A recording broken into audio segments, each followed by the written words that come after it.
Hello guys, welcome back to my channel. At today pag-uusapan naman natin ang advantages at disadvantages sa pag-aalaga ng Rhode Island Red. But before that, kung gusto niyo po naman notify kayo sa ating mga susunod na mga informative videos tungkol sa pag-aalaga ng manok, please like and subscribe our YouTube channel. Without further ado guys, let's proceed. Ang una natin pag-uusapan ay ang mga advantages sa pag-aalaga ng Rhode Island Red. Ang Rhode Island Red ay isang uri ng manok na mayroong ilang katangian na nagpapaunlad sa kanilang popularity o popularidad sa industriya ng pagmamanukan. Una, ang kanilang malaking pangangatawan kakakilanlan ay nagbibigay daan sa mga ito madaling makilala. Ang kanilang matingkad na kulay o pula na balahibo ay nagbibigay ng distinction sa kanilang mula sa ibang mga uri ng manok. Pangalawa, ang Rhode Island Red ay kilala sa kanilang mahusay o maramihang pag-itlog. Ang mga manok na ito ay maaasahan sa pagpapalakas ng kanilang halaga sa industriya ng manok para sa produksyon ng itlog o meat production. Pangatlo, ang Rhode Island Red ay kilala sa kanilang matatag na kalusugan at matibay na pangangatawan. At kung ikukumpara mo ito sa mga ibang heritage chicken or heritage breed na manok, ang mga ito ay kadalasang matibay sa iba't ibang klima at kondisyon at madaling alagaan para sa mga nag-aalaga ng manok. Pang-apat, masarap ang kanilang karne na hindi nalalayo sa lasa ng native chicken.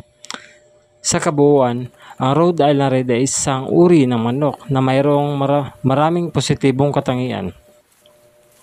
Kaya't hindi nakapagtataka na sila ay patuloy sa larangan na industriya ng pagmamanukan.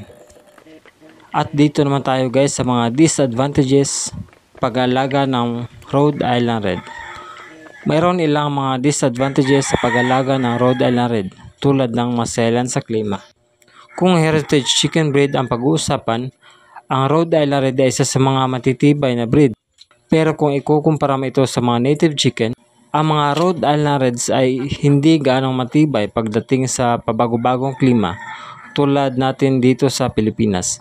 Sa mga lugar na may napakainit na tag-init, maaaring magkaroon sila sa problema sa pagpapalamig at maaaring magdulot ito ng stress sa kanilang katawan. Sa kabilang dako, sa mga lugar na may napakalamig na taglamig, maaaring magkaroon sila ng problema sa pagpapanatili ng tamang temperatura para sa kanilang kalusugan. Next is agresibong pag-uugali. Bagamat hindi lahat ng Rhode Island Reds ay agresibo, may ilang mga individual na maaaring maging agresibo. Ang Rhode Island Red or RIR ay mas agresibo kumpara heritage chicken tulad ng BPR, Giants chicken o yung mga malalaking breed, lalo na ang mga tandang. Next is mataas na pangangailangan ng espasyo or space. Dahil sa malaki ang kanilang breed, ikumpara sa native chicken at likas na pagiging aktibo, kailangan ng mga Rhode Island Reds na sapat na espasyo or space upang magpakain, mag-ehersisyo at pagpahinga ng maayos.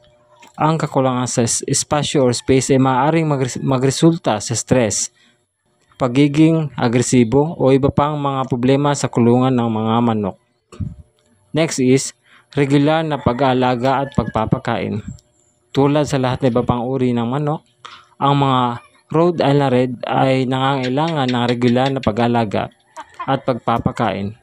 Ito ay kasama ang paglinis ng kanilang pugad, pagpapalit ng kanilang beddings, pagbibigay ng sariwang tubig at pagkain, at sa kanilang mga kalusugan. Next is posibleng mababang fertility rate.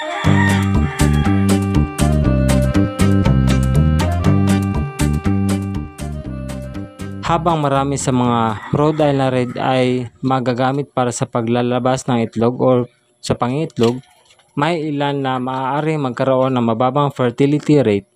Ang mga issue sa fertility rate ay maaaring makaapekto sa produksyon paitlogan at maaaring magdulot ng abala sa mga nag-aalaga ng mga Rhode Island Red. Next is maingay na pag-uugali. Ang ilang Rhode Island Reds ay maaaring maging maingay, lalo na kapag sila ay nasa panahon ng paglalabas ng itlog o kung sila ay naroon sa mga sitwasyon na nagdudulot ng kanilang pagkabagot or stress.